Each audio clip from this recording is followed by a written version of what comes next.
Welcome. Hi. I hope everyone can hear me okay. We're going to go ahead and get started.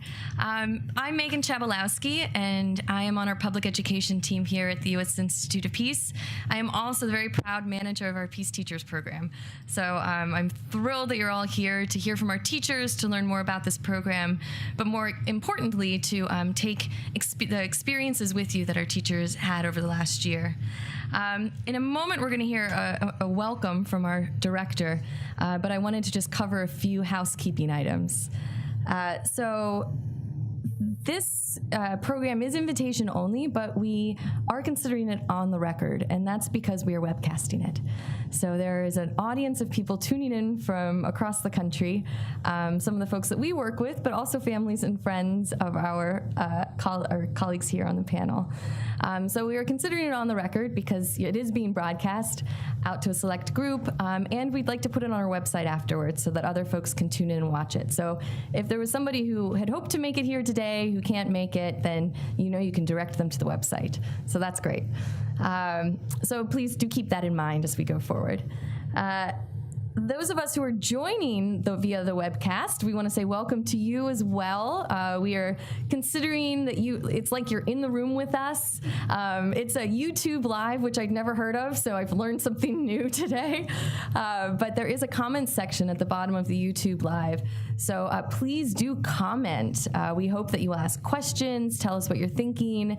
I have a request of you right now if you're tuning in, and that's that you tell us where you're living, where you're coming from, so that we know who's watching and where.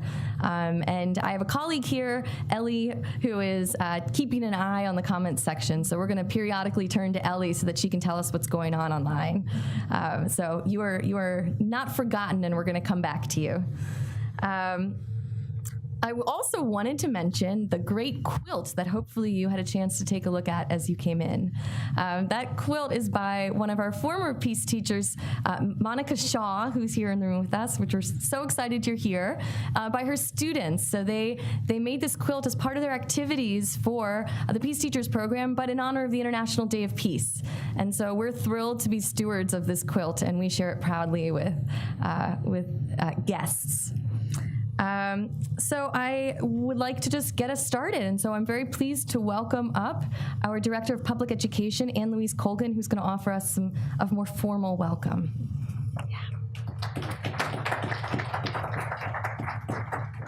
Thank you, Megan. Good afternoon, everybody. I'd like to welcome you all to this very special event with our 4 honored guests, our Peace Teachers, who have come to us today from Texas, from Illinois, from New York, and from North Carolina. We have worked with these teachers in an intensive way over the past school year, and I can tell you that they are incredibly impressive individuals. They are deeply committed to bringing peacebuilding to life for their students and to making a difference in their communities. And this is a great opportunity for you to hear their stories. I see a number of familiar faces in the room, and I'd like to recognize representatives from the American Foreign Service Association and the World Affairs Councils of America, both partners in our work to engage students in learning about international issues. We are joined also by good friends from other educational organizations, by local educators from nearby schools and school districts, many of whom have brought students to our building for workshops or who have used our resources in their classrooms. Welcome to our colleague from Congresswoman Granger's office. And of course, we are joined, as Megan said, by Monica Shaw, who is a Peace teacher from last year, and I hope that she will share some of her experiences as a proud alum as we go through the program. So thank you all for being here. For those of you who are less familiar with USIP, we were created in 1984 by Congress as an independent national institute dedicated to the proposition that peace is possible, peace is practical, and it is essential for US and global security. And we pursue this vision of a world without violent conflict by engaging directly in conflict zones and by providing analysis, education, and resources to those who are working for peace. While USIP's conflict management work takes place overseas, it is part of our core mandate from Congress to educate the American people about the means to prevent, manage, and resolve international conflicts without violence. And that is the purpose that drives our work in the public education program. We engage the American public, especially students and teachers, with initiatives and resources that bring peace building to life. And the Peace Teachers program, which we're here to talk about today, is a core component of that work. As we think about the backdrop for this conversation, it is not just that violent conflicts seem to dominate our headlines. It is also that today's middle school and high school students have grown up in the world post 9/11, knowing only a world in which the US is engaged militarily overseas and a range of current and pretty scary global threats loom large. And for some kids, violent conflict hits even closer to home in their own neighborhoods. Educators are key to helping young people understand and navigate this world, and the best teachers are committed to providing their students with the knowledge and skills and perspectives and opportunities to empower them to envision a more peaceful world and their role in creating it. We are honored to have 4 such educators here today: Latricia, Lori, Rhonda, Matt. We are deeply proud of what you have done and achieved this year, and we are so pleased to have this opportunity to share this experience with all of you. So thank you for being here. Thanks to Megan, who led this program through the year. And over to you now to lead us into the agenda.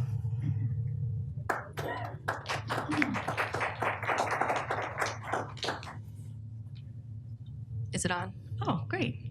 Thank you. Forgot that we have assistants. I don't have to do it. So I am honored to be your moderator for this program.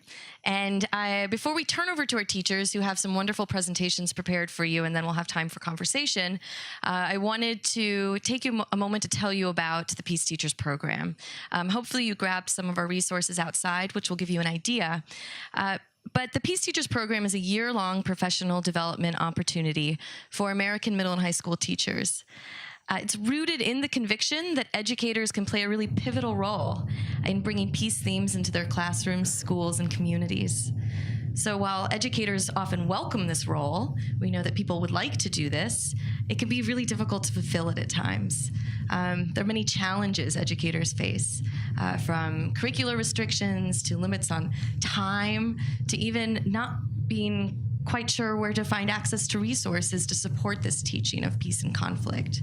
So the Peace Teachers program was created to try to overcome these challenges, to start with a small group and then build over time, and hopefully through your experiences, by sharing them in events such as this or online, to show other American educators and educators around the world how you can take these models and use them in their own classrooms. So that's sort of the purpose of the program.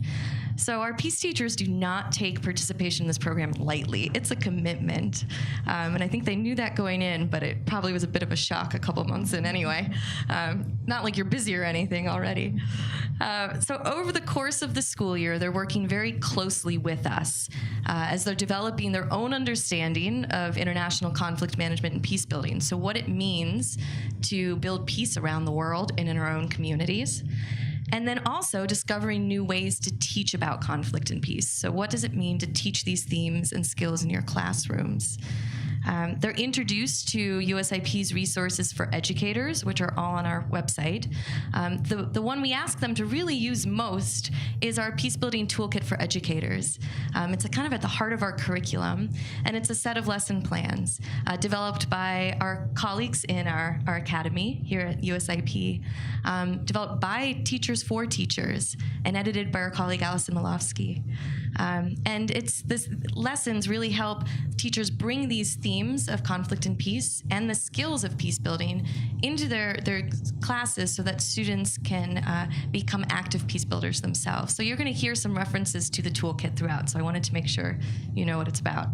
The other thing we asked them to do right up front is to participate in the International Day of Peace. So USIP hosts the annual Peace Day Challenge, and so that's sort of their first task in the classroom, is to figure out how their schools and classes can participate in the Peace Day Challenge. So I think you'll hear a few references to that as well. So that's what that's about.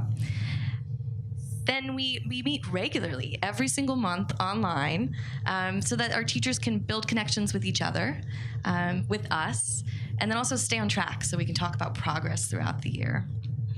So by sharing these experiences and strategies that they're creating with their colleagues on our website and at events like this, they're really serving as ambassadors for global peace-building education. And I don't know that I mentioned right up front that this entire program is virtual. So this is actually the first time they're meeting in person after having worked together for a year. Although we always laugh that it feels like we all know each other so well. Like we've been fast friends for an entire year. So the question still remains, though, what is the impact of this program? And I think we'll hear some of that in their presentations today. But I also wanted to get a jump start by showing you a short video that we took of last year's group, where we speak with the teachers and some of their students about what it means to learn about peace in the classroom. So perhaps we could turn to that video right now.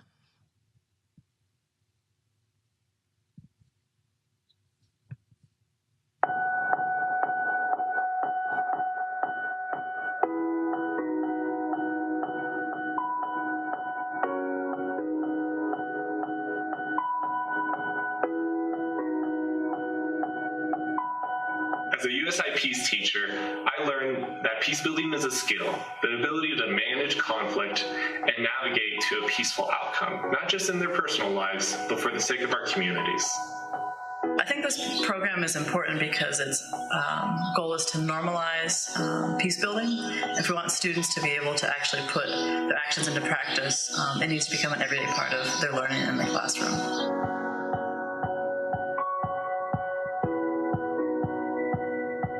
Understanding of peace changed a lot. Originally, I thought of peace as just something very simple as not fighting, but now I realize how complicated it is. The USIP Peace Teachers program is important because it helps students learn in very meaningful ways. They also get to be very creative. They'll ask questions like, what if, and how might we? We painted a mural on a wall, and it illustrates human rights, and it makes our community more beautiful. My students really understand and want to know more about two concepts in particular, and those are empathy and vulnerability.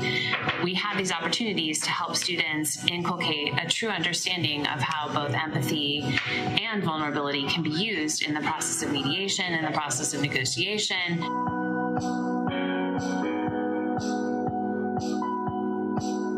When we would do something like reading and learning about the Declaration of Human Rights, I wanted students to not just see it as words on a piece of paper, but to see it in action in their community, in their lives. And so part of the service learning project was engaging with the local community experiencing homelessness. The least fortunate in our community, to them, were not just a stereotype, but they were people. And so everything became real at that moment. Am I actively listening to my students? Am I showing empathy to my students who come from various backgrounds and have various experiences? They will mimic what you do, and it's very, very essential to being a peace teacher to actually model those behaviors and values that you want your students to practice. By the end of this school year, I could actually see them in class discussion, genuinely listening to each other, trying to understand a different perspective than their own. Our generation is a generation that's going to go out and help and, solve different conflicts around the world. So we definitely need to be aware of everything that's happening around us. I'm a peace builder because I take it upon myself to spread the message of peace with my peers and community as a whole. Peace!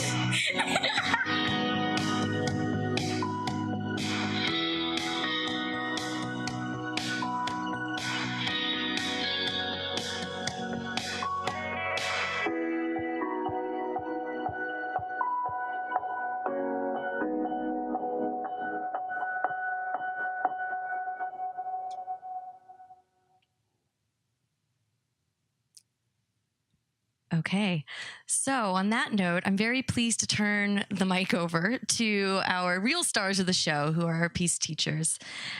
We've asked them to give brief presentations. It's a lot to talk about, so we've given them a strict challenge to give you a deeper sense of what it means to be a peace teacher. So they'll share how they integrated global peace building concepts and skills into their classrooms, some of the challenges they faced, the highs and lows they encountered, and the ultimate impact they had. And we can dig more deeply into these during the conversation afterwards. We'll have some time for questions and answers.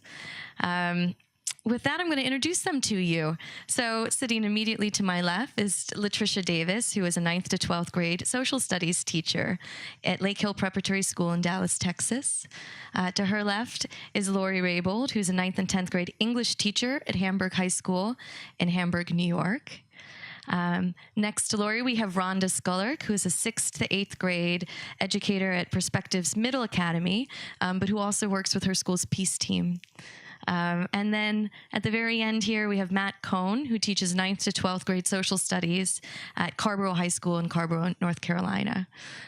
So we are going to start immediately to my left here with Patricia. So please join me in welcoming Patricia up for our presentation.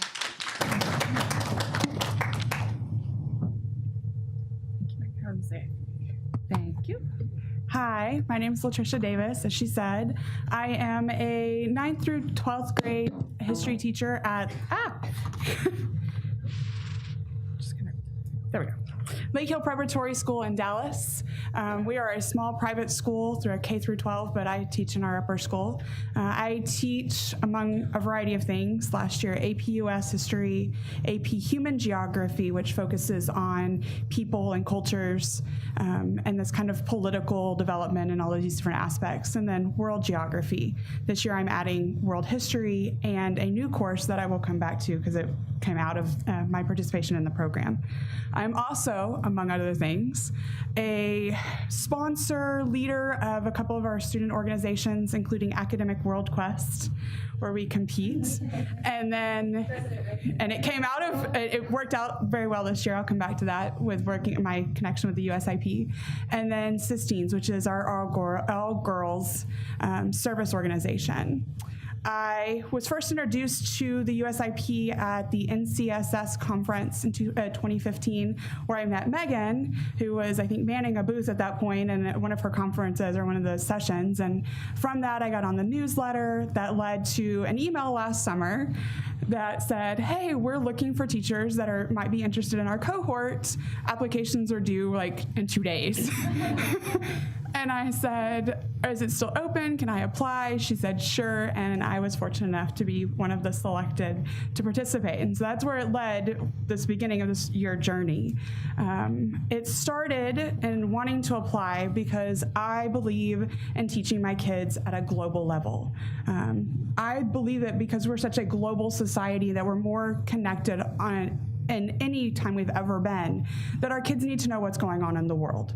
So I wanted to broaden their views. And that plays a lot into how I teach my classes, especially in my classes like World Geography, where my kids are required to do weekly current events.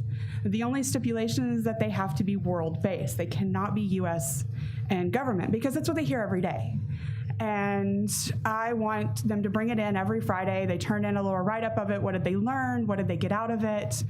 And it's out of that, one of those experiences, that I kind of got where I wanted my kids to go. It was one day in the fall. We were talking, it was a Friday. We were already behind in our schedule. We were supposed to be talking about Europe, and my kids come in, they're turning in their current events. And I go, anybody find anything interesting? And one of my students raises their hands and goes, well, I want to ask you about this incident that happened in Mosul. ISIL comes in and kills 40 innocent people. What were they doing? What other goals are they trying to achieve? And it was at that moment that I was like, and they're all asking, and it's that moment, as you know, with us teachers, we go, well, there goes the lesson. Here comes a teachable moment. And so we spent the class period talking about what are their goals? What is the purpose in doing this? What can you do to make a difference? And we had already begun the Peace Talk. We've already participated in Peace Day, but it really started to hit home. And as we went through with the year, we began to see more and more of these kinds of conversations. And so it kind of helps them become much more participant-oriented and much more of an active global citizen. I also wanted for myself and my students this opportunity to serve, which part of it came in participation in World Quest, which is what you see here at the bottom. And my kids They study really hard all year in preparation for the competition and for us in February for regionals. And this year, one of the categories was USIP and peace and conflict. And thankfully, Megan came on the day that we were competing, which made my kids a little bit nervous. But they were excited. It was something that, because we had talked about it so much in class, they knew. And they were excited to be able to participate in this kind of concept and be able to see their work at hand. And then also, I like to challenge them to think. And at the beginning of the year, as a way to think about serving, I asked my kids, write what you think peace is.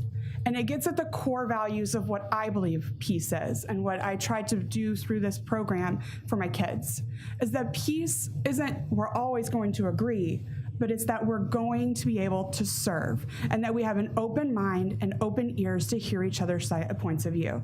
And so my students, this is one of my juniors from my AP US course, what her definition at the very beginning of the year of what she thought peace is and how do we achieve peace.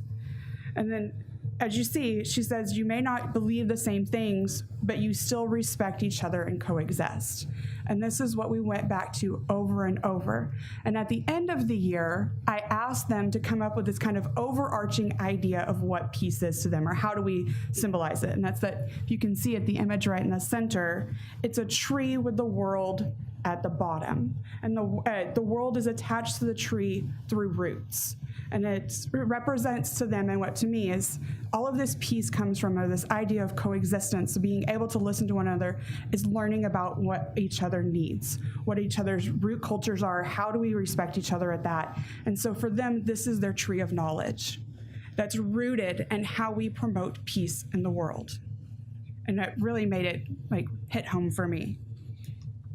And also in that course, I'll stop there for it, but in that AP US course, a lot of what came out of this and why they rooted in a knowledge is that I always taught my classes about wars. It's US history, we focus on all of the wars. I do it in my world history class too. But my participation in this program made me rethink how I teach it. I don't focus just on the wars, but we go beyond it to look for the peace movements.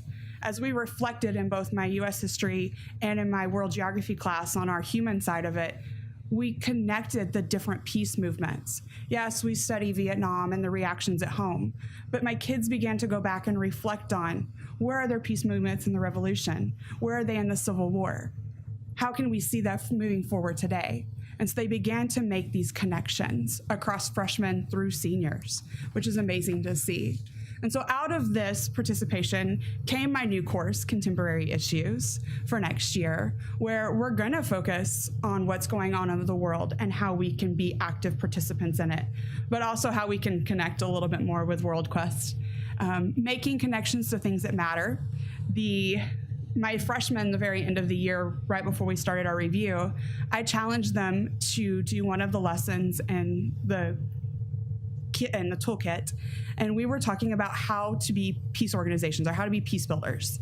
And so I challenged them to create a world organization of something that mattered to them. And so one of my students, Claire, and if you can see it, it says at the top, it's the world one. She's got the hands on it, and it says In and Out Outreach Group.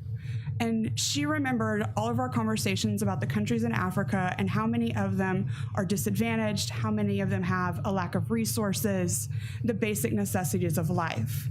And so she created this group that the purpose of was to provide resources and water and teaching to citizens in Nigeria, because they all got out of this that it's at the grassroots, it's at the bottom level that we work with our students, that you work with the community, that you achieve the goals that you have set.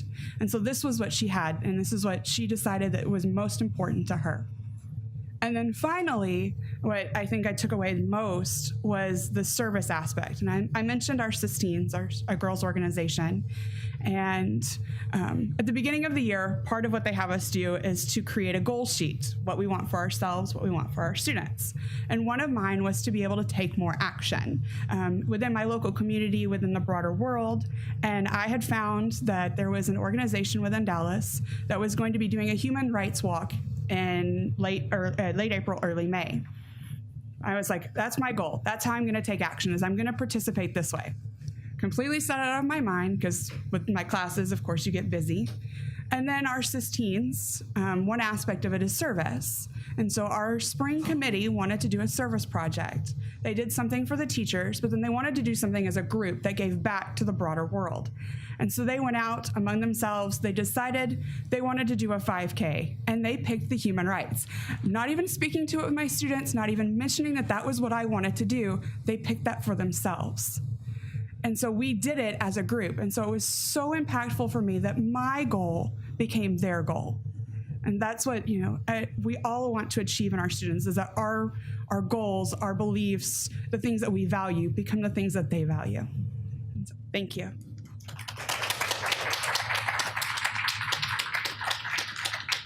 Thank you, Latricia. Next up is Lori. Please join me in welcoming Lori.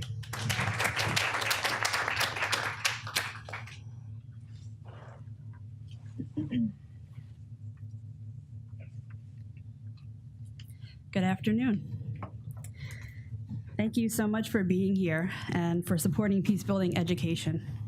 Thank you to Megan and Anne Louise especially, and the whole team for all of your support and guidance throughout the year.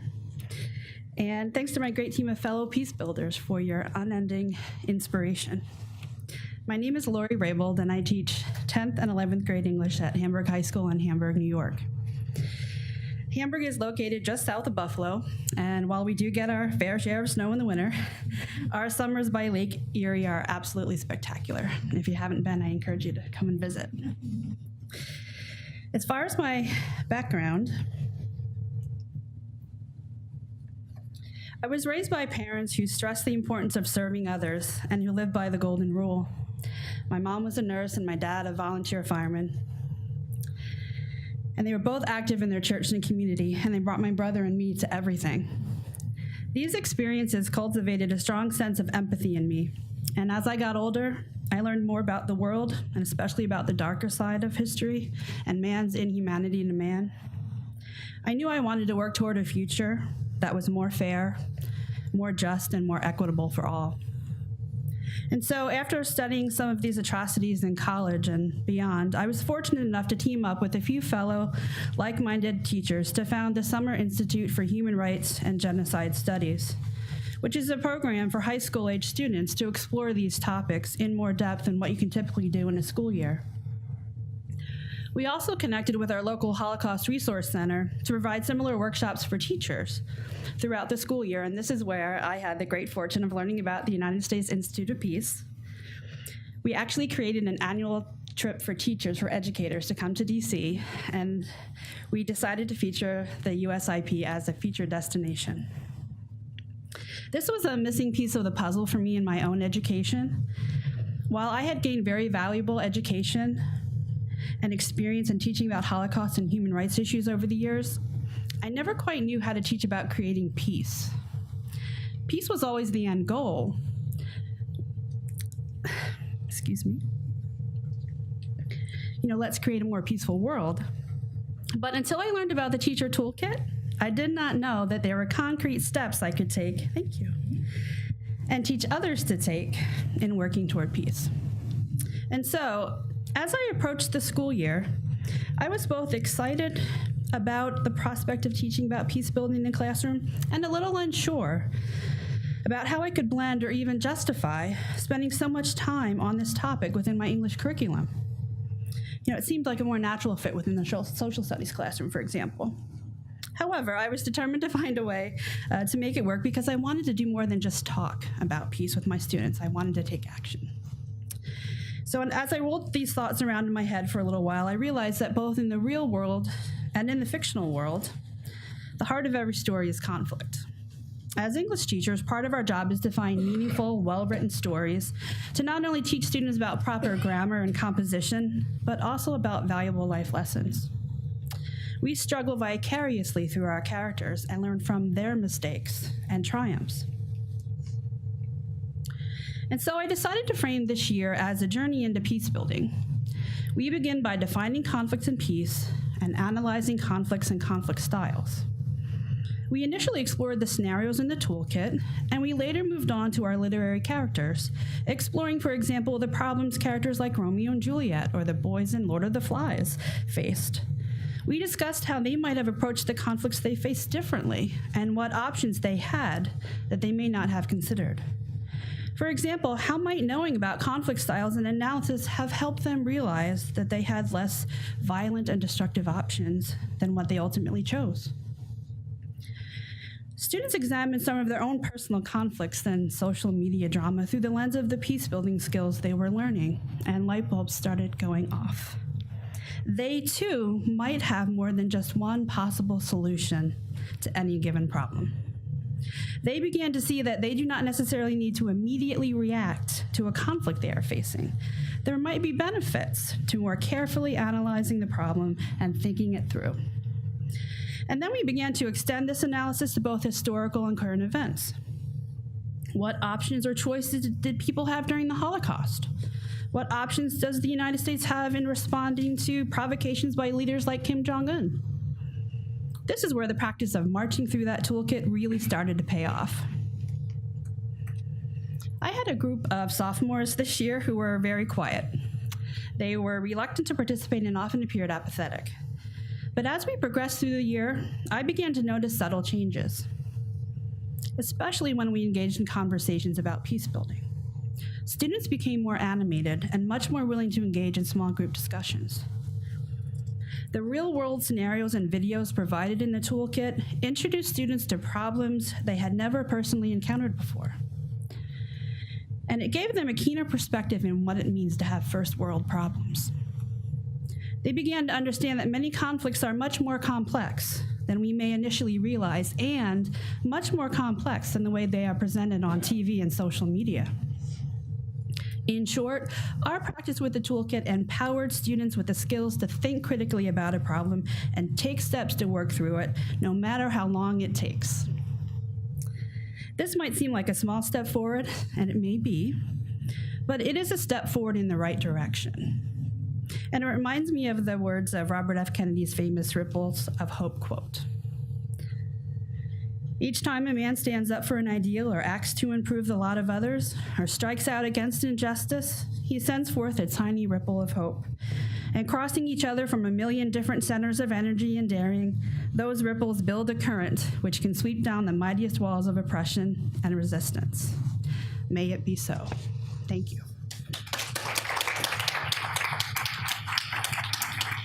Thank you, Lori. May I turn it over to Rhonda? So please join me in welcoming Rhonda up.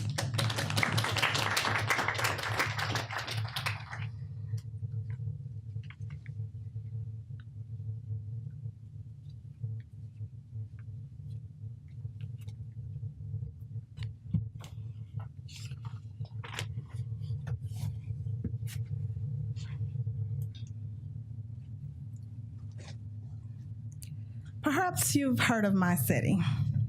Home of Al Capone, deep dish pizza, Chicago-style hot dogs, Michael Jordan and the Chicago Bulls, the Sears Tower, they call it the Willis Tower, but it's the Sears Tower, amazing architecture, and some of the finest museums and restaurants. This is Chicago, the Windy City. Or perhaps you've heard of the other Chicago, referred to by another term that, unlike the Windy City name, most Chicagoans do not embrace, Chirac. Comparing Chicago to Iraq, extreme, you might say. According to the Chicago Tribune newspaper, in one of its most violent 4th of July weekends in recent years, at least 102 people were shot between late Friday afternoon and early Wednesday. Of this number, 15 people were killed, the majority of the violence being confined to the south and west sides of the city. My name is Rhonda Skylark, and the heart of the South Side of Chicago is where I teach at Perspectives Charter School for students in grades 6 through 12. This is our reality. Founded by two Chicago public school teachers, Kim Day and Diana Shulikos, our school's foundation lies in 26 principles for living, known as the Disciplined Life Principles, or ADL for short. Our students have the advantage of having these classes as part of their daily curriculum, and it changes their lives. As an educator for over 15 years and mom of 3 daughters, I truly believe that every kid can be saved, can be successful, and can go to college, and can be ethical leaders in our world. So finding perspectives was a perfect fit for me. So why me and USIP? One of our 26 ADL principles that is life-changing and speaks to my heart's work is solve conflicts peacefully. So the opportunity to work with USIP and teach my students to expand on this principle from a global peacemaking perspective was phenomenal. At Perspectives, teaching peace is an integral part of our everyday curriculum. I serve as a peace ambassador and advisor for our peace team. We share our I Am for Peace documentary across the city. We have peace initiatives and challenges throughout our 5 schools, and we have an annual peace march every June. The opportunity to work with USIP just seemed to be a natural fit, and it truly was.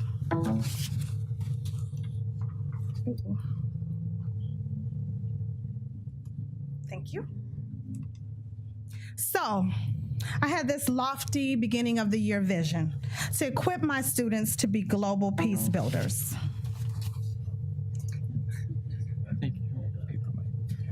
Oh, my paper is hitting. Okay, thank you.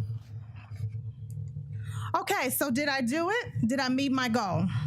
So the song from the musical Rent, Seasons of Love, asks the question, how do you measure a year? I measure a year through the stories of our kids, through our peace work, and how that shapes every facet of their lives. The statistics, such as the ones I quoted, will tell you that peace seems impossible, unattainable. But this program with USIP helped my students think through peace and conflict from a global lens, which led to new ideas and perspectives. Their stories are the triumphs. This is how you measure a year. Megan of USIP helped us connect with the founder of One African Child Foundation and a fellow in USIP's Generation Change program, Victoria. Our Skype conversations with Victoria about what it means to be a peace builder in Nigeria were extremely impactful for my students. Seeing this young woman's amazing and courageous work wound up being just the student buy-in that I needed. As teachers, we like to start new lesson units with a hook, something to get our students engaged. Victoria was our hook. She helped us start asking the question of what does peace look like in practice across the world, and how can we use those practices in our peace work as student leaders in Chicago? One of my students, Jade, was especially inspired by Victoria's story and led to me using the phrase, "What would Victoria do?" when students voiced their challenges and their frustrations. I'll admit, I even use it in times when they gave me homework excuses, and I say, what would Victoria do? Jay joined our peace team this year, and one of my proudest moments as a teacher came through an experience with Jade. She brought 2 students to me during my lunch, and if there's any teachers in the house, you know how you just love seeing students at lunch, right? No, I don't. But she brought 2 students to me during lunchtime, and she asked to serve as their mediator, which floored me. As I watched and listened to her use terms straight out of our educator's toolkit, like, let's figure out their conflict styles, Ms. Skylark. And the 2 girls actually followed her lead and listened to her.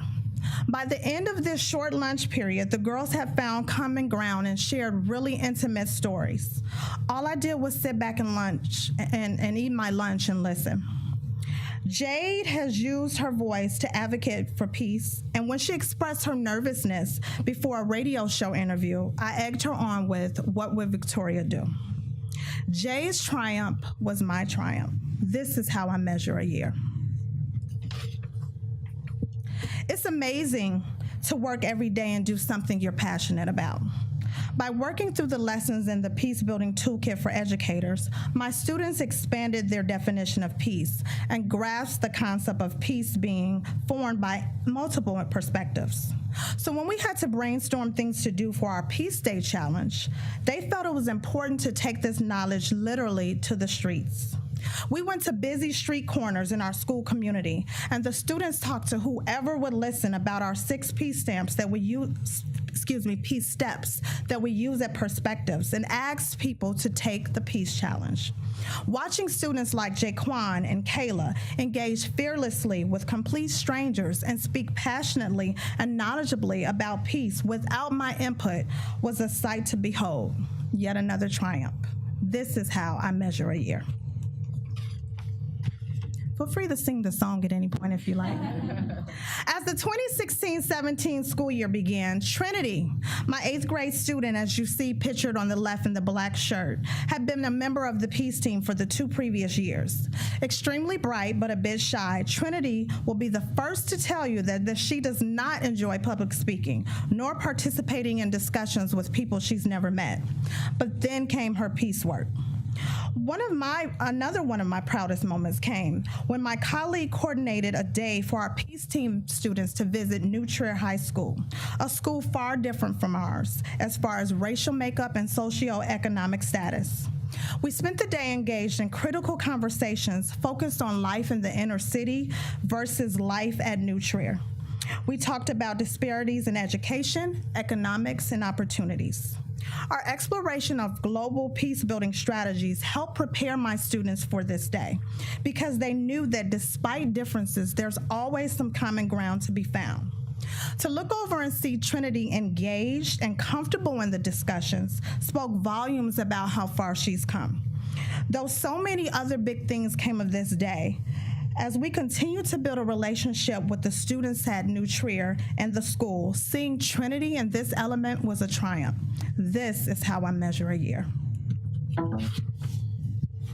And then, my turn to feel discouraged and hopeless came on April 19, 2017. Violence hit home for me. My nephew, Jeremy Skylark, was shot and killed by a 19-year-old. Everything that I told my students felt like a lie. I felt like everything we were doing hadn't made a difference. My nephew was gone, senselessly. And for once, I didn't have the answers. I was angry, I was sad. It felt so ironic and heartbreaking at the same time. 10 days later, on April 29th, Tevin Jones, one of my former students who was a junior in our high school upstairs, was killed. This was the kid whose infectious smile had you smiling with him.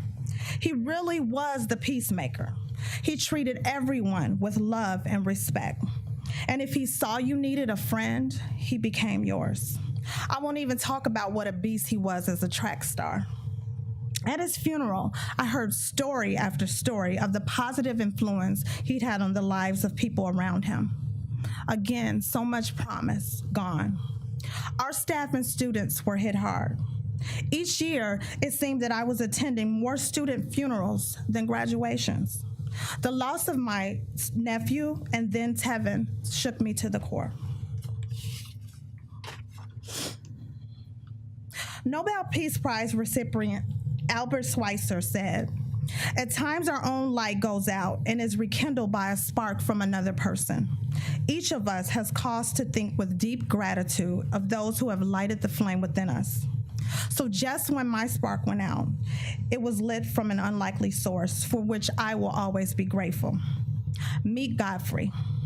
If there ever was a turnaround kid, this is him. Sleeping in class, disrespectful to teachers, barely doing work, this is the Godfrey I met 5 years ago. But his experiences as a young Black male, losing a brother to gun violence, made him an advocate for change. Godfrey, this kid, on the day he received his first college acceptance letter, brought it down to my classroom and I cried like a baby. He's the one who made me remember that our work matters and it is making a difference. As a senior this year in high school, in our high school upstairs, one day Godfrey visited me in my class and he shared with me his plans for Phoenix Haven, a youth community center designed to keep kids safe, which won him first place in our regional network for teaching entrepreneurship competition, and he will now be going on to compete at the national level in New York City.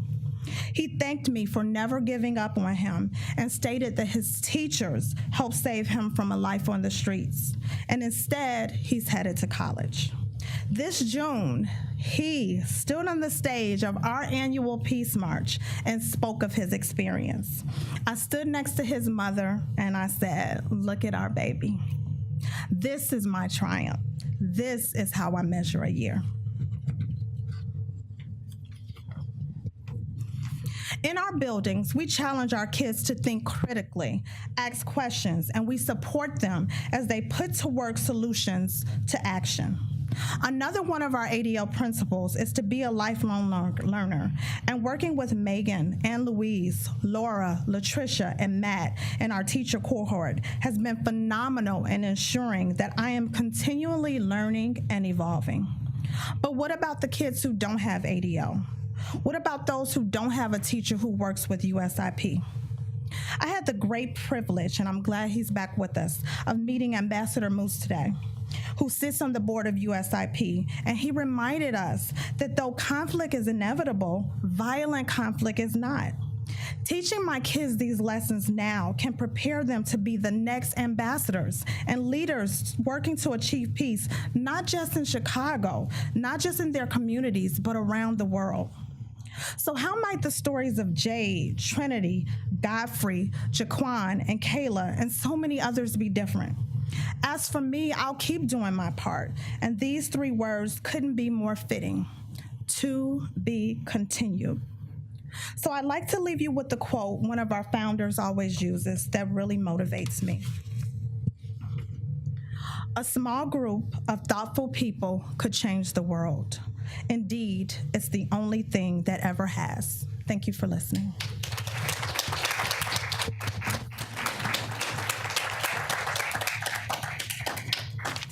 Thank you, Rhonda. I'd like to invite up our final presenter, Matt Cohn. Please join me in welcoming Matt.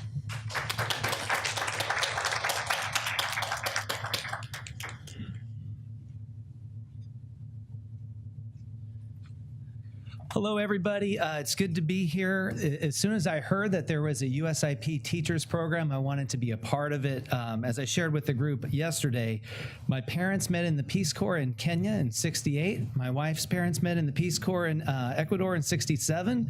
My wife speaks to our boys only in Spanish. We went to Cambodia on our honeymoon, and I named my son after the capital of Ethiopia. So we love this stuff.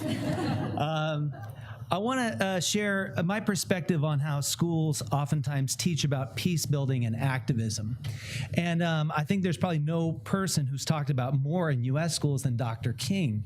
And although he's a hero of mine, and I'm sure of yours, I have some issues with the way we teach about him and about activism and peace building in general. The quote here that we see is, "The arc of the moral universe is long, but it bends towards justice." And I think that in some ways that's a counterproductive message to give to students, because I'd ask you right now, do we know that the arc is going to bend towards justice when it comes to healthcare or North Korea? Do we know that? I don't think we know that. I think it depends on the actions of people who are active.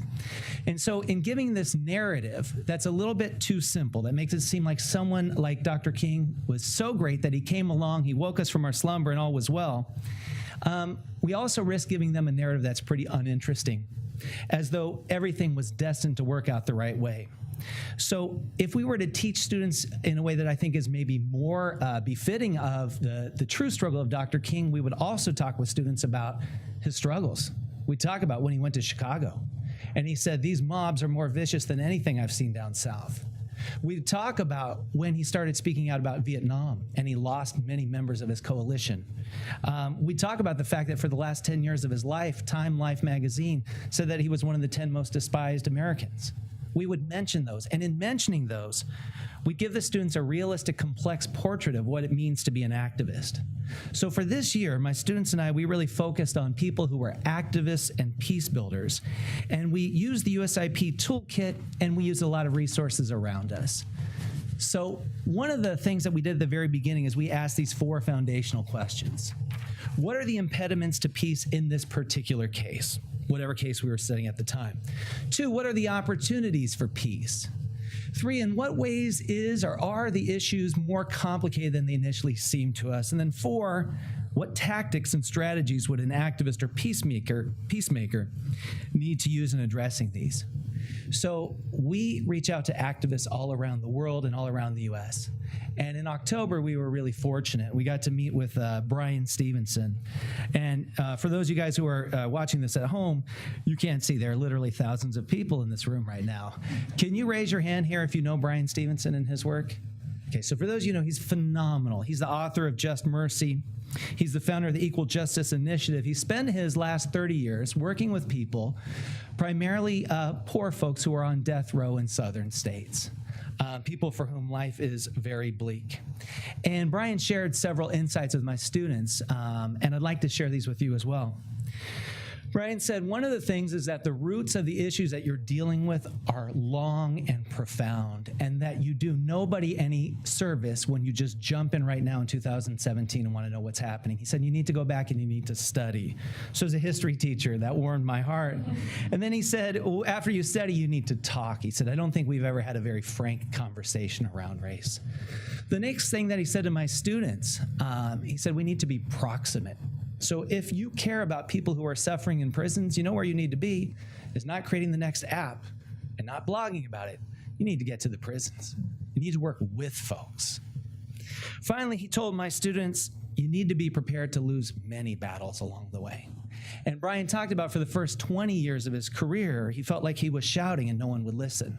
And now he's had some more success. He doesn't have to shout and more people listen, but it's not easy. In terms of giving students a complex portrait of what activism looks like, we don't only talk with people who are very accomplished. We also, oh my goodness, that's out of order. We also talk with young folks. So up here, I'm gonna go off here for a second. This young woman is named Jordan Owen. And Jordan is a former student of mine. And she's a student at the University of Wisconsin. She was the only non-Indigenous member from the University of Wisconsin who was selected to go to North Dakota during the DAPL protests. And Jordan talked with the students about what it was that she hoped to do down there. And I thought it was a really fascinating conversation. In essence, she said, I don't have a lot of credibility in that community. That's not my fight. But my fight is when I go back to my community and I can show them the footage of the video that I'm making, and I can talk with my community about our connection to this issue. One other person that we were able to talk with, and I want to give a big shout out to everybody here at USIP, was John Kerry. And we talked with John Kerry about a couple of issues. One is this issue of fake news and how frustrating it feels when you're somebody who really cares deeply about the world and you feel that the other side, regardless of which side you're on, you feel the other side is just not respecting the facts.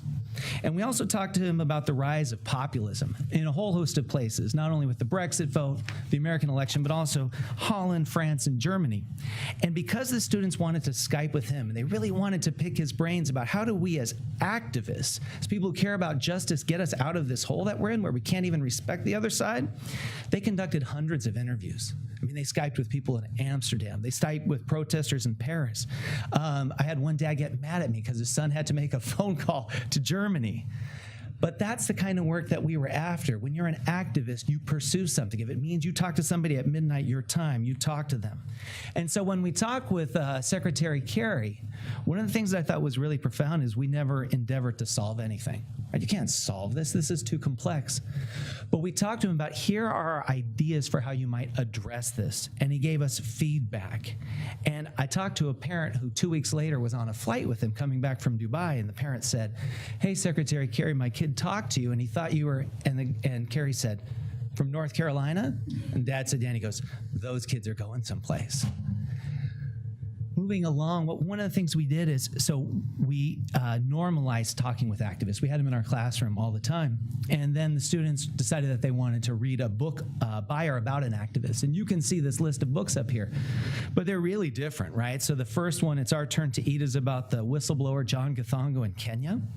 The next book in some ways was my favorite. It's called The Last Thousand, and it's about a member of an ethnic minority in Afghanistan and a man from within that group who founds a school that particular group is very tied to the U.S. military, so when the U.S. military decides to leave, life becomes very precarious for this group.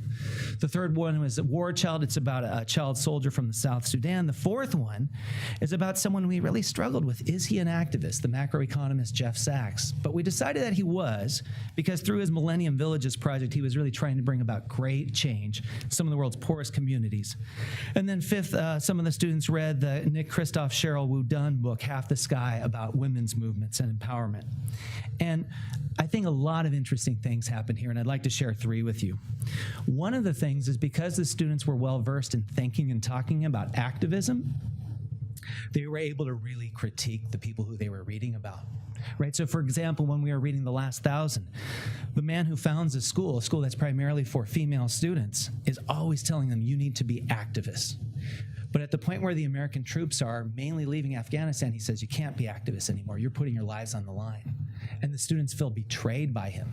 And so my students, in reading this, they had these really philosophical discussions about when is it actually irresponsible to be an activist, and what does it mean to be a good activist, and when do you pursue short-term gains and when you pursue long-term gains. Not only were students talking in interesting ways about their books, but we would stop periodically and they would talk with people who were reading other books. So we were going to have this cross-fertilization where we're talking about what does activism look like in different contexts. And then in all but one case, the students were able to Skype or speak by phone with the authors or subjects of the books. So in doing this work, the students were doing some amazing things. They were asking critical questions. They were getting excited about people's potential to change the world. And they were thinking about how could they too design plans that were capable of changing the world. So I'll wrap up here by talking about on a micro and a macro level. On a micro level, when students get excited about peace building and activism, here's something that can happen. This is one of my favorite students, Pa La. Pa is from the Karen group within Burma. She's a refugee. We talk about grit all the time in schools. Pa is undoubtedly the grittiest student who I know, if you just know her story simply to get to the U.S. She recently received the Curtis Scholar Award, and basically means that she's one of 4 students in the United States who's going to be flown by the group Global Citizen to South Africa this summer to meet with folks there, and she's going to receive a year of mentoring. And her activist project is she's trying to bring together students from different ethnic groups at our school, not only in academic classes, but socially outside of class.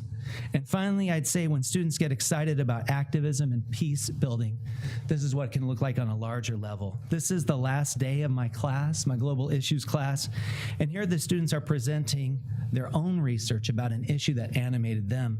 So we have students doing incredibly different things. One student in the back corner I can see, she's talking about the connection between social class and health outcomes in India. Another girl is talking about vertical farming and the possibility it offers an increasingly urbanized China to attend to some of its problems. And that's, I think, what my message is for you is when students get excited about this sort of work and you ask them, like, can you present it to people? It's not a chore. It's really a privilege. So in wrapping up, I'd like to thank the USIP for their incredible help in assisting my students become more thoughtful about becoming peacemakers and activists. Thank you.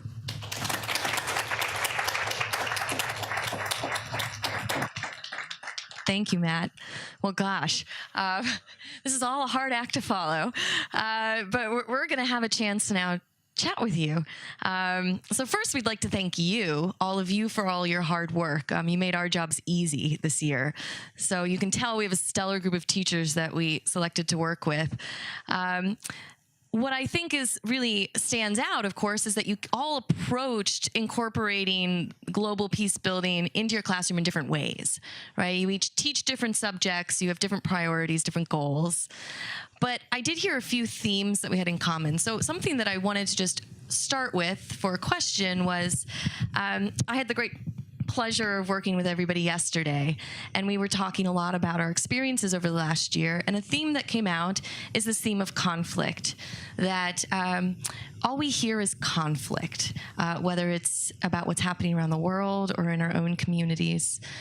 So how do we provide students with hope in the face of all the conflict? And I wanted to start with Latricia, perhaps, and then Matt, I might go to you too, because you talked then about complexity. So how it's useful to teach students about the complexity to these conflicts, but then how do you bring them back to hope, being hopeful that there might be a solution? So maybe you could kick us off, Latricia. Okay. So one of my the challenges that I faced at the beginning of the year is how do I incorporate teaching peace with what I already teach, not making it a chore of having to teach something else. But as I went through the year, and as I was talking about in my presentation, and like teaching US where we teach the wars, it was very easy to make the connections for my students between there are always movements going on around the world, be it at home, be it worldwide, that there are people at the government level, at the local level, who all have goals and have missions that they want to achieve that they think would be best for their people. And so by providing them with different opportunities to explore what they experienced, to explore what people did to try to bring about the end of conflicts or the reasons why conflicts occurred and how we could prevent those in the future, gave them a little bit of a better understanding of how they could be active participants. And so that final challenge I gave my geography kids of you create an organization that you think matters, that you think will have an influence on an issue that mattered to you from this class. They took it upon themselves, and a lot of them, there were a few, of course, so we have that, this is easy, I can get I can do this or that. But a lot of them took it to heart and thought about the subjects that we had covered, the areas that we had talked about, the regions that they thought were most influential to needing some sort of peace brought to them, something dealt with, or ones that they think are going to be influential places in the world that need help getting stability going. And they created things that matter to them. They created the organizations that they thought would help individuals at the local level and help the government create stability. And so for me, it was giving them the opportunities to actually have hands-on experience or hands-on knowledge about these different kind of activities that they could do so that they didn't feel powerless. A lot of my kids would always say when we were talking about current events or when we were talking about wars, well, all we hear is negative. We never get a positive. And so giving them these peace-building moments gave them opportunities to say, hey, I can be active. There are things I can do.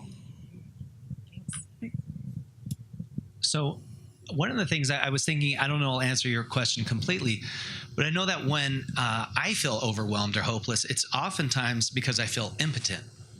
And I think I feel less impotent the better I understand a situation, because I realize, well, here are points of intervention. So I would say high school students are probably, they have a more developed moral instinct than most adults. They haven't thrown in the towel. They're still idealistic enough to think that really complex problems can be handled. And I would say you're doing nobody any service when you try and present an issue as being pretty simple. So sometimes we'll have speakers come to class and students will ask, like, a mediocre question. And the speaker will say, well, that's a great question. My students can't stand that, right? I remember a couple years ago, we went up to see the economist Esther Duflo, and she's fantastic. And she came out, and it was clear she didn't really want to be with us, right? So we're a bunch of high school kids, and she looked kind of grumpy. And they asked her a question, and she just started rattling off all these statistics about Mozambique and Botswana and Angola. And it went on for 30 minutes. It was very intense. And then, over time, she kind of warmed up. And as soon as she left the room, I said to the kids, well, what'd you think? I said, that was awesome. And I think the point is, the more complex it was, the more respected they felt. They knew this was, if this would have been easy to resolve, it would have been resolved, right? And once someone respected them and told them how complicated it was, they wanted to know more. And, again, I don't think, we help anybody by saying, you can solve this. I think that's actually a little disrespectful too. But I think we can say, here's the issue. What do you think? And planting that seed. So maybe in a year or 10 years or 20 years, you will choose to address it. But even if you don't address that issue, those are the same peace-building skills that can be applied to lots of issues. Well, I'm glad you hit on that theme of skill, because that ties into the question I had next for Rhonda. Rhonda, you mentioned in your presentation your peace team, and I would love to hear a little bit more about that, as I think our audience would too. What is your peace team? What does it do? But then talking about skills, how do you gave a lot of stories about students and how they really took on these active roles as peace builders this year. How did you help prepare them for this? What are the skills that they needed to acquire in order to do the work that they were doing?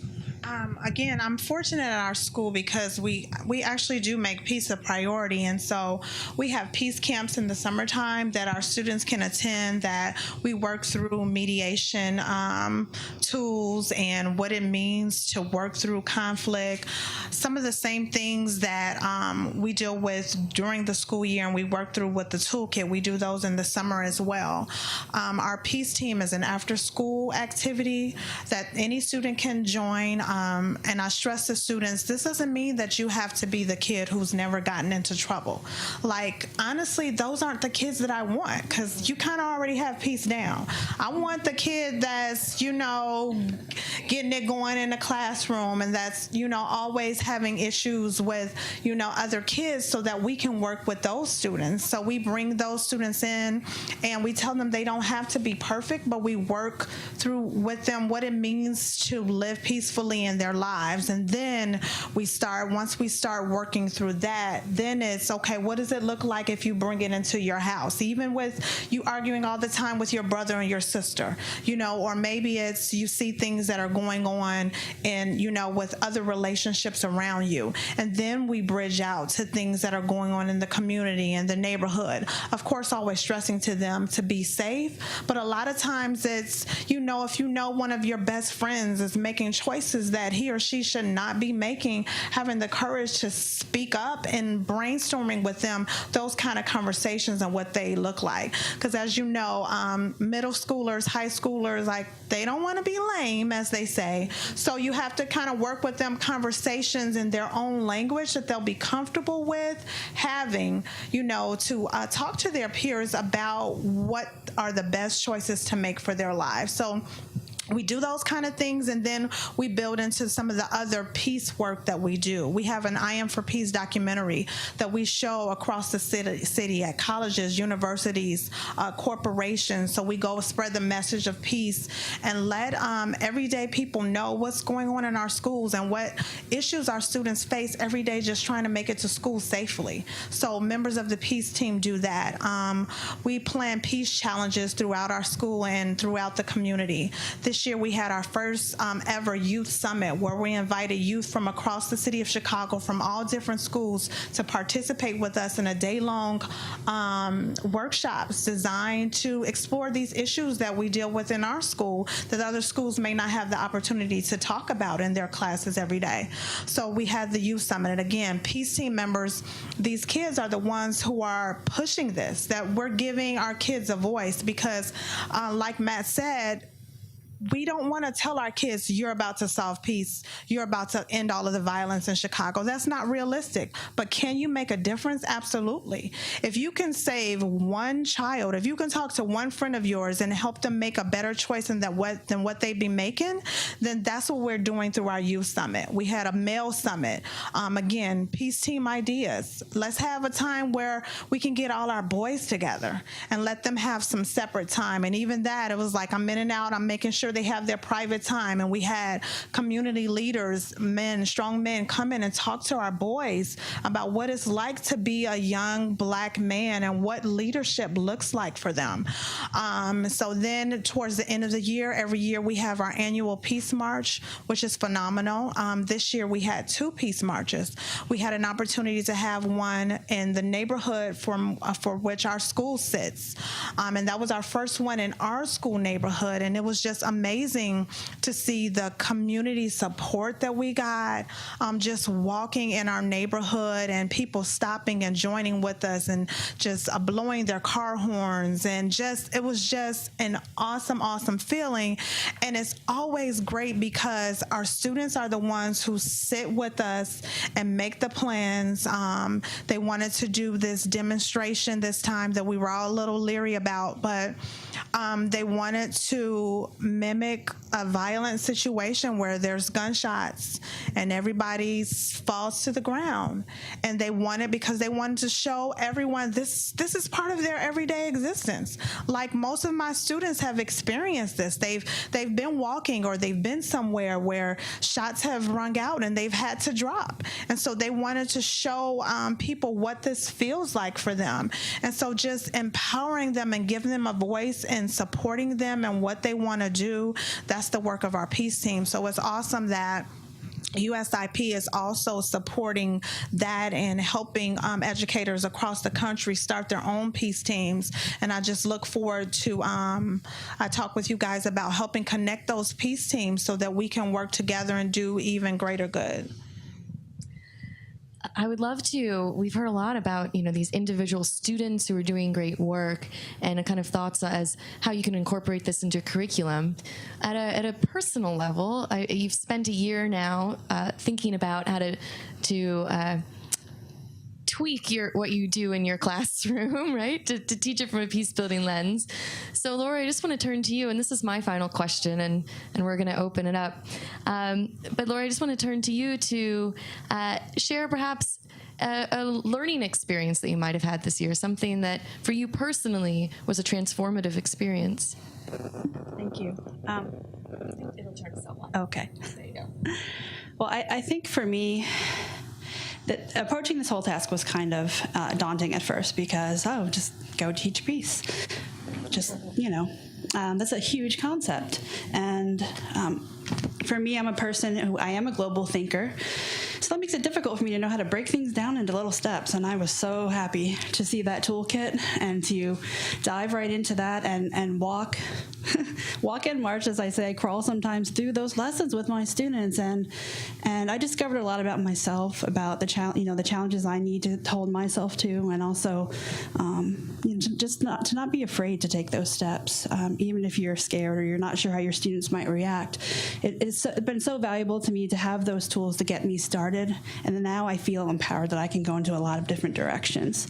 So what you were able to create with that toolkit, your team, is incredible.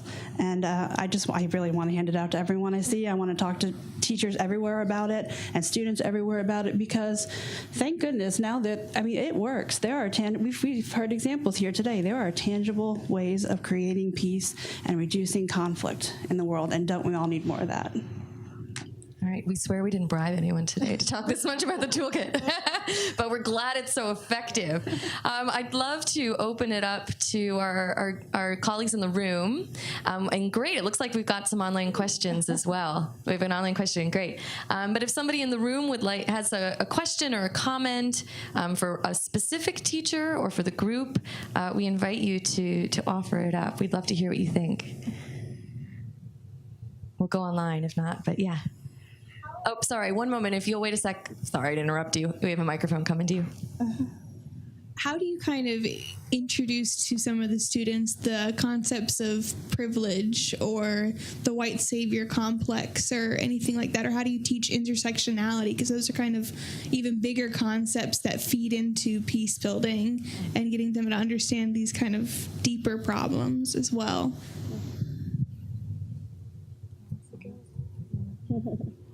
For me, I know for us, one of our big experiences that I kind of touched on during my presentation was preparing for our visit to New Trier High School.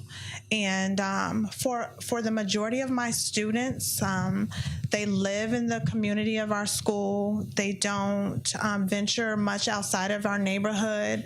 So it's kind of all they know until they reach our school, and we try to kind of expose them to so many more experiences.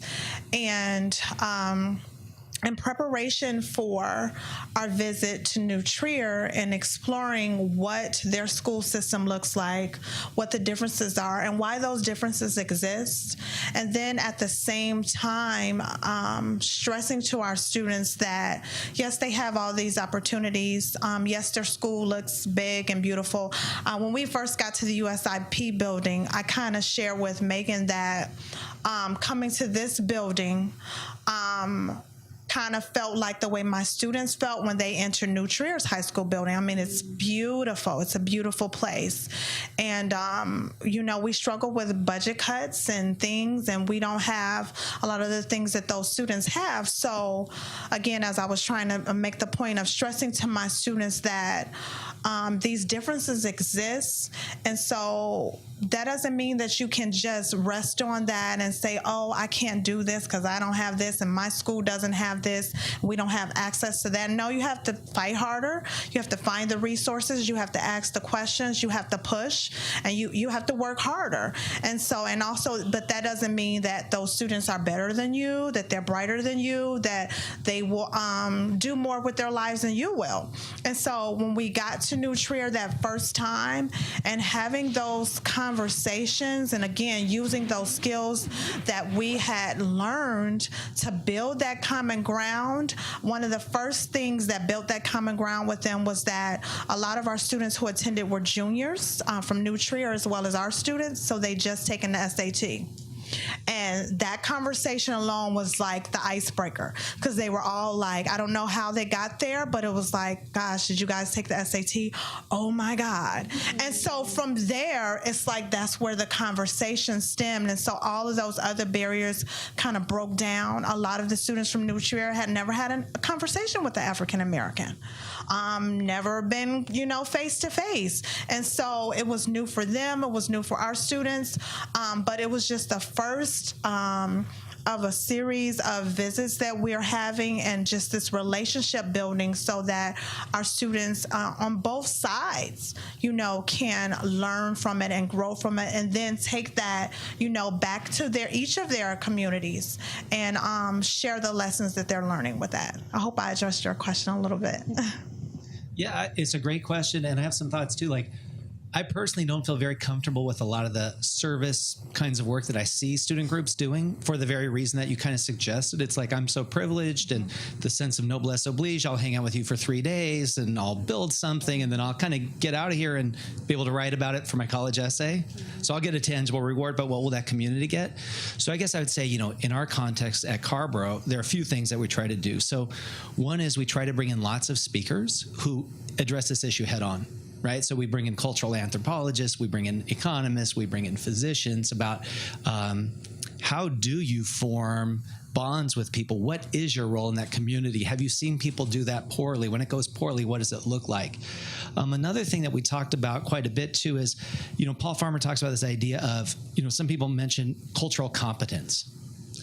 He hates that idea. He says, you're not going to become competent about some other culture. It's not like 4 things you need to know and then you're good to go. He talks about cultural humility. So when you kind of when you interact with people from another culture, like being humble enough to study before you go there, being humble enough to ask questions, being humble enough to not have to identify with the person who's at the top of that heap, being humble enough to, like, if you really want to make an impact on this community, don't go once. Go 5 times, right? So we try to hit it head on, because I think there is that kind of white savior complex implicit in lots of students. And if you're not careful, you might end up playing into it unwittingly. Thank you. Why don't we take our question from online, please? We'll get you a microphone, Ellie. Yeah. The question is, how can educators keep students engaged in global peace-building skills and concepts once they've moved on from their classrooms? How can you plant that seed so it continues to grow? Great question. Anybody want to take a stab at it first? I'm just thinking social media. I mean, there are Facebook groups and Instagram, and we, in our community with the Summer Institute, we really try to encourage students to stay in touch throughout the year, to post activities that they're either attending or organizing, and to really create a network that can grow exponentially and really not only raise awareness, but build communities, bring communities together. And I think, in our day and age, there's no reason to not pay attention, first of all, to what's going on around the world. There's no excuse for not being informed, and there's no reason not to collaborate. It's so easy right now. They have it in the palm of their hands usually all the time, even when we don't want them to, you know what I'm saying?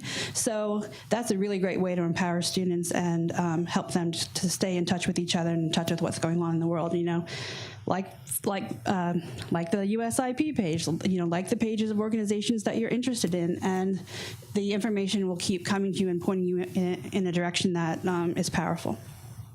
And I'd like to add to that. Again, our students like to act. They like to do something.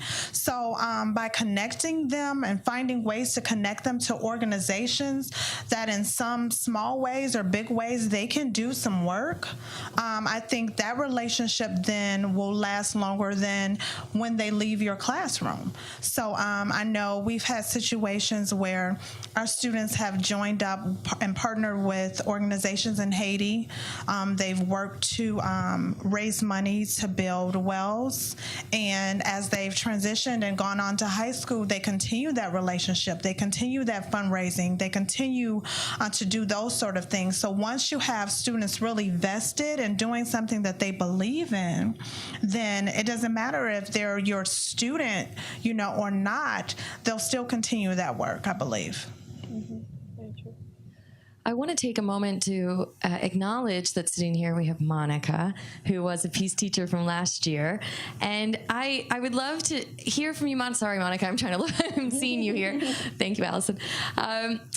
Could you share something about how you are continuing to be a Peace teacher even after you completed the program? So how do you continue to teach Peace in a classroom now that you're not a formal part of a program anymore? And maybe it kind of connects a little bit to this question also. So if you wanted to kind of take this question of how do you keep kids engaged outside of a formal class where they're maybe learning about this, how do they stay engaged in this? First of all, I just want to say I'm really honored to be here, and I would have loved to have continued to be part of this program and with this cohort. And I also want to mention that something that I recognize that was a common thread with all four of you that was really inspiring was just how much you empowered your students to take action throughout the year. Sometimes it's really difficult to, see what students can achieve until years later. They come back to you and say, oh, I did this and this. But with all of your stories, you had students who did things throughout the year. So that's really amazing. This past school year, I transitioned out of teaching and into an instructional coach position. So I was coaching 12 teachers. It was very different than what I was doing previously, but I was able to do a lot of learning myself and also apply some of the peace building skills that I was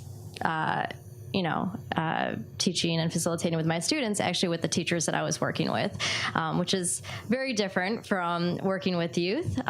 Obviously, conflicts arise with adults when you're working closely together, and schools are very stressful places. So I was really lucky to be able to practice those peace building skills that I was working on with my students with adults, and then also being able to apply some of those lessons into the curriculum as well. So I was able to reach 1,000 students, which was really cool.